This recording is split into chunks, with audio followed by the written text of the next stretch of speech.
Good morning students.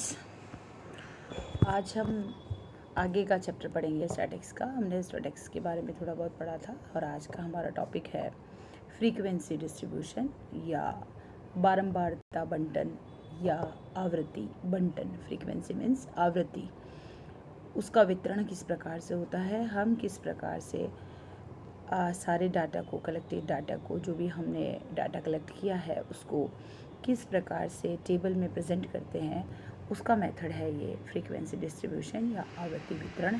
हम आज इस चैप्टर में इस बारे में बात करेंगे। किसी भी स्टैटिस्टिकल इन्वेस्टिगेशन का पहला स्टेप जो है डाटा कलेक्ट करने के बाद ये है कि उसको क्लासीफाई कीजिए, उसको बांटिए और फिर टेबुलेट कीजिए इन्फॉर्मेशन को। जो भी आपके सामने इन्फॉर्मेशन आई है उसको तालिकाबद्ध कीजिए, उसको एक टेबल में बनाइए ताकि कि वो थोड़ा रिड्यूस हो जाए, थोड़ा सिंप्लीफाई हो जाए। जो डिटेल्स हमारे सामने आई हैं वो सिंपल हो जाए, साधारण हो जाए, इस तरह की फॉर्म में आ जाए कि हम उसको आसानी से मैथमेटिकल इन्वेस्टिगेशंस के लिए डील कर सकें। लेकिन उसके खुद के जो विशिष्ट लक्षण हैं, वो डाटा के जो कैरेक्टर है वो कहीं भी न जाएं, बल्कि वहाँ पर उसके हमारे सामने उस टेबल में दिखाई दे।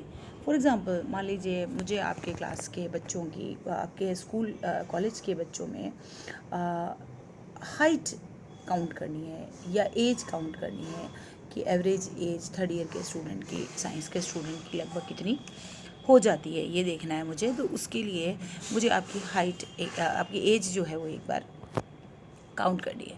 तो उसके लिए मेरे पास एक रॉ डाटा जो है, मैं एक एक क्लास में जाऊंगी। मान लीजिए आपके पास बीएससी के 3 सेक्शंस हैं और एक एक सेक्शन में 70 65 बच्चे हैं। तो मैं तीनों क्लासेस में जाऊंगी और तीनों क्लासेस में एक एक बच्चे से एक एक डाटा लूँगी कि वो कितनी एज का वो बच्चा है। तो मेरे पास अप्रॉक्स 180 190 डाटा कलेक्ट हो जाएगा। अगर मैं 60-65 को मान के चलूँ, 3 क्लासेस मान के चलूँ, तो 180 190 डाटा मैं कलेक्ट कर पाऊँगी। 180 190 रीडिंग्स में कलेक्ट कर पाऊँगी, मैं इस तरह से कहना चाह रही हूँ। तो एक प्लेन पेज पे अगर मैं उसको लिखूँ तो मेरे पास शायद 2-3 पेज भर जाएंगे। 1 2 3 4 5 6 इस तरह से करने से लगभग 160 या 170 रीडिंग लेने से मेरे पास 3-3.5 पेज जो है वो बढ़ जाएंगे। तो इस डाटा को, ये रॉ डाटा है, कच्चा डाटा है, इस डाटा को मुझे टेबुलेट करना पड़ेगा। जो इन्फॉर्मेशन मैंने कलेक्ट की है उसको मुझे टेबल की फॉर्म में अरेंज करना पड़ेगा ताकि ये थोड़ा सा छोटा हो जाए, मैं आसानी से एक ही पेज पे इसको देख सकूँ, ये सिंप्लीफाई हो जाए। और अगर मुझे फर्दर इससे कोई कैलकुलेशन करनी है तो वो मैं आसानी से कर सकूँ। लेकिन उसमें मुझे ये ध्यान देना पड़ेगा कि मुझे एक एक डाटा का रिप्रेजेंटेशन चाहिए। ऐसा नहीं है कि कुछ 5 डाटा क्योंकि एज में कम आ गए या एज में बहुत ज़्यादा आ गए तो मैं उनको डिलीट कर दूँ, हटा दूँ। ऐसा नहीं होना चाहिए। मेरे सामने वो डाटा भी अवेलेबल होना चाहिए। तो क्लासिफिकेशन और ग्रुपिंग जो है वो हम किस आधार पे करते हैं कि जो भी रिलेटेड फैक्ट्स हैं, जो भी एक दूसरे से मिलते जुलते फैक्ट्स हैं, उनके अकॉर्डिंग, उनके रिजम्बलेंस के अकॉर्डिंग, उनकी एफिनिटीज़ के अकॉर्डिंग हम उनको क्लासेस में बांट देते हैं। जैसे मैं फिर अपना ही एग्जांपल लेती हुई चलती हूँ। जो हम एज का एग्जांपल ले रहे हैं, मेरे पास 170 डाटा है एज के, लेकिन कुछ सिमिलरिटीज़ उनमें होगी। शायद कुछ बच्चे 18 साल के हुए होंगे, कुछ बच्चे 19 साल कुछ महीने के हुए होंगे, कुछ बच्चे 20 साल कुछ महीने के, 20 साल की वाली रेंज में होंगे। तो हम यहाँ पे इनको अलग अलग रेंज में बांट सकते हैं कि 17 वर्ष का बच्चा, 17 वर्ष 6 महीने तक का बच्चा, 17 वर्ष 6 महीने से 18 साल तक का बच्चा, 18.5 साल तक का बच्चा, 19 साल तक का बच्चा और 19.5 साल तक का बच्चा और 20 साल का बच्चा। जो 170 डाटा मेरे पास था, उस डाटा को मैंने 6 कैटेगरी में या 7 कैटेगरी में, 6 महीने की कैटेगरी में बांटते हुए डिस्ट्रीब्यूट कर लिया। तो कुछ ना कुछ रिजम्बलेंस के आधार पर, एफिनिटीज़ के आधार पर इस डाटा को हम जो है ग्रुपिंग या उसको क्लासीफाई कर देते हैं। फ्रीक्वेंसी डिस्ट्रीब्यूशन क्या है? फ्रीक्वेंसी डिस्ट्रीब्यूशन या फ्रीक्वेंसी टेबल जो है, ये एक टेबल है जिसमें डाटा को ग्रुप किया जाता है, ग्रुप्ड किया जाता है क्लासेस में, और उस क्लास में कितने नंबर ऑफ़ केसेस आए उनको उसके सामने लिख दिया जाता है, रिकॉर्ड कर दिया जाता है। जो भी उसके सामने डाटा आ रहा है, हर एक क्लास के सामने जो नंबर ऑफ़ केसेस आ रहे हैं उनको हम उनकी फ्रीक्वेंसीज़ मानते हैं। और क्योंकि फ्रीक्वेंसीज़ को ही हम यहाँ पे डिस्क्राइब कर रहे हैं या प्रेजेंट कर रहे हैं, तो इसको हम फ्रीक्वेंसी डिस्ट्रीब्यूशन कहते हैं।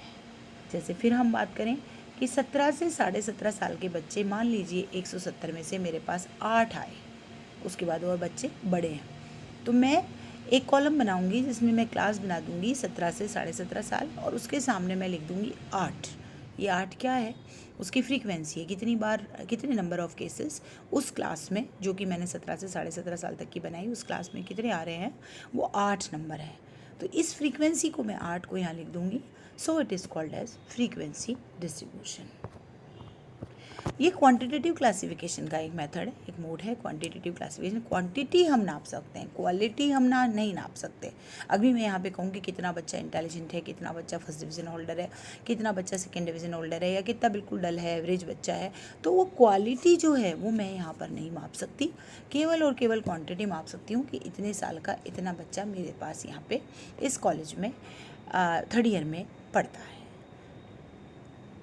क्वांटिटेटिव करेक्टर से हमारा मतलब है कि क्लासिफिकेशन डाटा का according to some character that can be measured. Quantitative character कौन सा होगा, वो करेक्टर जिसको कि मेज़र किया जा सकता है, जिसको कि गणना की जा सकती है, जैसे हाइट है, वेट है, इनकम है, प्रोडक्शन है, एज है, ये जो डाटा होता है दैट इज़ क्वांटिटेटिव डाटा। तो ये जो मेथड है ये केवल क्वांटिटेटिव क्लासिफिकेशन का ही एक मेथड है।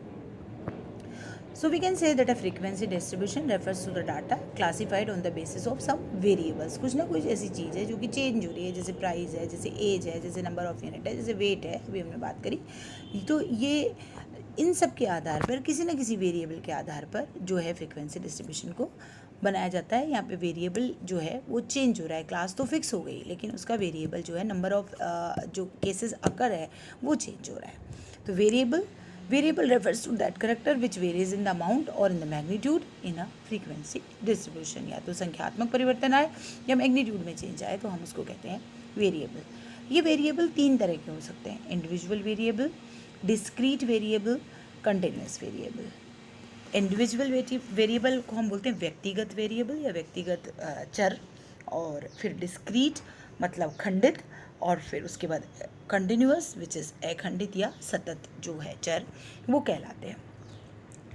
सबसे पहले द इंडिविजुअल वेरिएबल, वो वेरिएबल जिसकी एक से ज़्यादा बार अकरेंस नहीं होती है, वो एक ही बार आता है, दैट इज़ इंडिविजुअल वेरिएबल। मान लो मैंने 10 ही बच्चे लिए और 10 बच्चों में मैं, या 4 ही बच्चे लिए और 4 बच्चों में या 8 बच्चों में या 10 बच्चों में मान लीजिए, और फिर उन 10 बच्चों में कोई ऐसी चीज़ का मैं मापन कर रही हूँ जो कि रिपीटेशन की संभावना कम है, रिपीट नहीं हो रहा है। उन 10 के 10 अगर मुझे अलग अलग वैल्यूज़ पता लग रही है तो उस स्थिति में हम, जैसे नंबर ऑफ फैमिली मेम्बर्स, मान लीजिए मैं 10 बच्चों का पूछती हूँ, किसी की फैमिली में 3 मेंबर है, किसी की फैमिली में 4 मेंबर है, किसी की जॉइंट फैमिली है तो 8 मेंबर है, किसी की और जॉइंट फैमिली है तो 7 मेंबर है, 7 मेंबर है, कोई अकेला ही रहता है।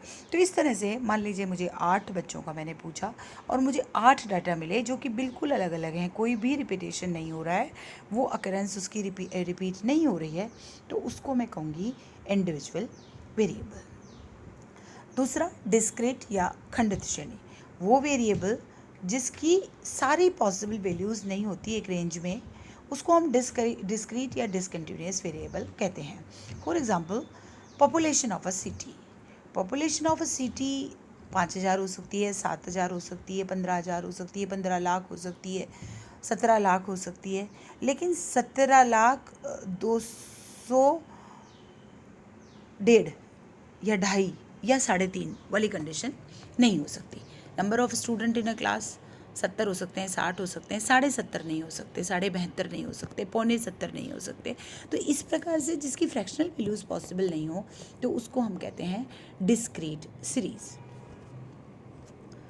कंटिन्यूअस वेरिएबल वो है जिसकी ऑल पॉसिबल वैल्यूज़ पॉसिबल है, इंटीग्रल भी है एज वेल एज फ्रैक्शनल भी है, एक स्पेसिफिक रेंज में कंटिन्यूअस वेरिएबल। फॉर एग्जांपल जो हम अभी लेके चल रहे थे, age of a student in a college, because age can take all the possible values in a certain range. जैसे 17 साल से लेके 20 साल तक आपको अलग अलग मंथ मिलेंगे, अलग अलग डेज मिलेंगे, अलग अलग ईयर्स मिलेंगे, और अगर हम चाहें तो घंटे और मिनटों में भी अलग अलग समय आ सकता है। तो इसकी सारी एज की सारी वैल्यूज़ पॉसिबल है। Number of student discrete data है, 15 होगा, 17 होगा, 18 होगा, 20 होगा, लेकिन उसकी एज कंटिन्यूस डाटा है, वो 17.5 साल का हो सकता है, वो 17 साल 4 महीने 3 दिन 8 घंटे 4 मिनट का हो सकता है। तो वो सारी जो पॉसिबल वैल्यूज़ है, इस प्रकार का डाटा कंटिन्यूस वेरिएबल कहलाता है। अब हम डिस्क्रीट फ्रीक्वेंसी टेबल कैसे बनाएंगे?